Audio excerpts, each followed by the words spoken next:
Now, President Trump's visit came right after he dialed back some of his auto tariffs. The president signed an executive order easing the 25% import tax on vehicles and car parts. Now, companies that finish vehicles in the U.S. will get a 15% rebate and up to 10% rebate the next year. But automakers are still facing economic uncertainty because of the tariffs. Overnight, Stellantis said it's suspending its earning forecast for the year 2025.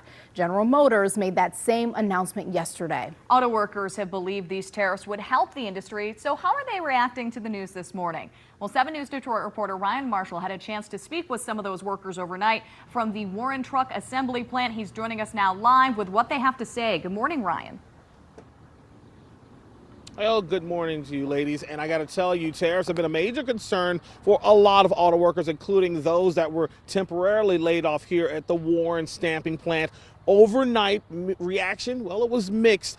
We talked to one person and several people, in fact, that said that the rebates that President Trump was talking about, it could be a good thing, depending on how those automakers handle it.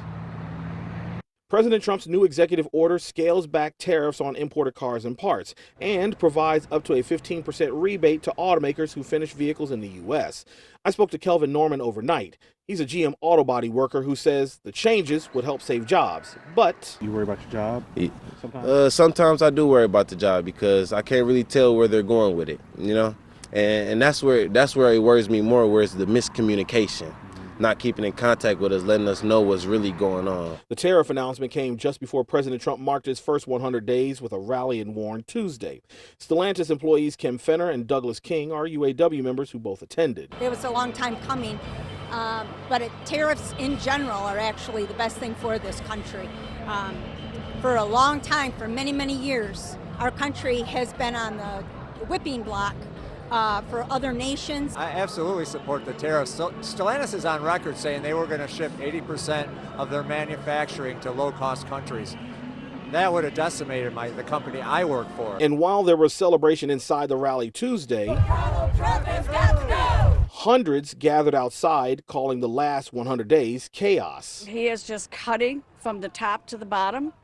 And I think that we have to stand up for something, get off of our couches. Grosse Pointe Woods resident Kurt Lyons shared a different perspective. The auto workers, I just can't talk about shooting themselves in the foot.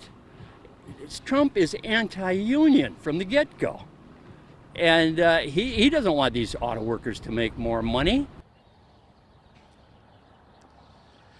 Well, back out here at the Warren stamping plant, in the statement, Stellantis says it appreciates the tariff relief measures decided by President Trump and says it will further assess the impact of the tariff policies on its North American operations. Of course, we are hoping to get statements from GM and Ford as well in all of this. We're here live just outside of the Warren stamping plant. I'm Ryan Marshall for 7 News Detroit this morning. All right, Ryan, thank you for that reaction from the work.